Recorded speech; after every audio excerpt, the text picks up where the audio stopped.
Hey, this is Justin, Lauren's husband, coming to you live with your January 11th update on Lauren's recovery. All right, let's start out with a special story. So, Shepherd has a tradition. When a patient reaches their discharge date, they have the honor of presenting somebody else with what's called a Dory Award. Basically, somebody who influenced them or touched them during their stay at Shepherd. And last week, there was a fella by the name of Ricky who was on Lauren's floor. Kind of a middle-aged fella from down south, had a gunshot wound, is what made him paralyzed. And when the staff came up to him and asked him, who do you want to present your award to? He said, I want to present that award to Lauren.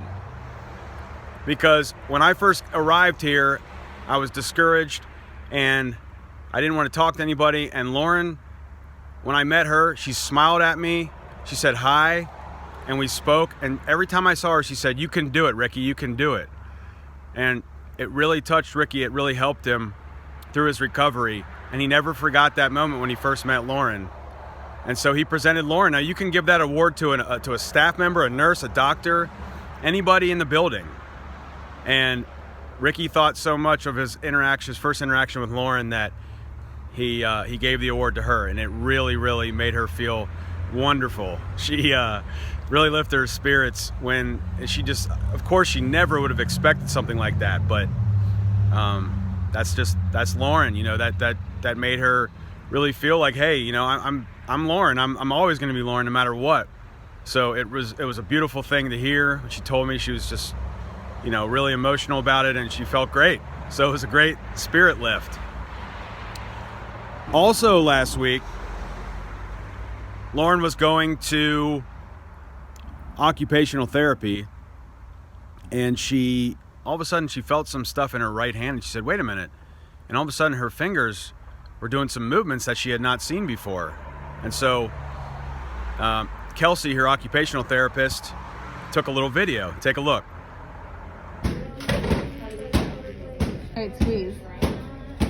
Good, and open. There you go.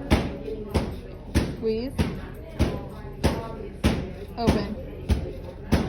Pretty cool, huh? Now, the reason that's significant is because Lauren cannot wait until her hand has enough movement for her to be able to do this.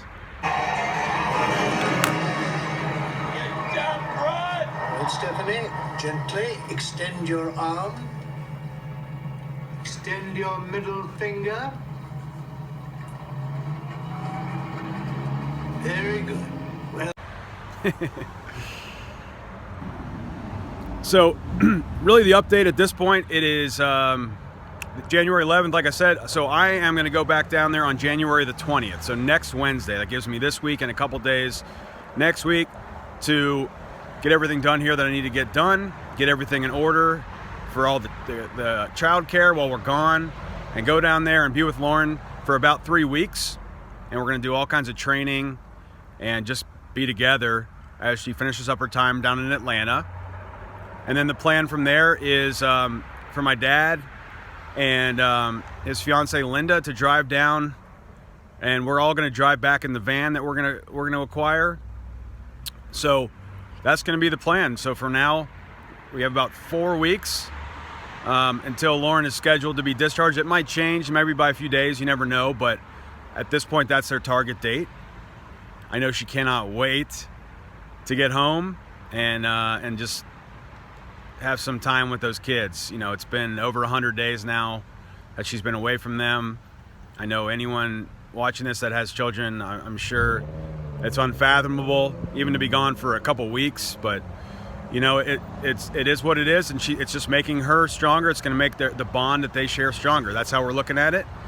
And I can't wait to see her, just lying in bed with the kids, just something simple like that. Just, Leah nuzzling up against her, and Isaac, probably slapping her in the face because he likes to do all this stuff now.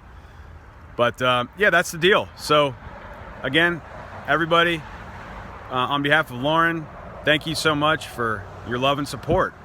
We'll keep you updated. Probably the next update will be when I'm down in Atlanta next week. Until then, this is Justin Berg signing off from Montgomery, Ohio. Happy New Year, everybody. We'll talk soon.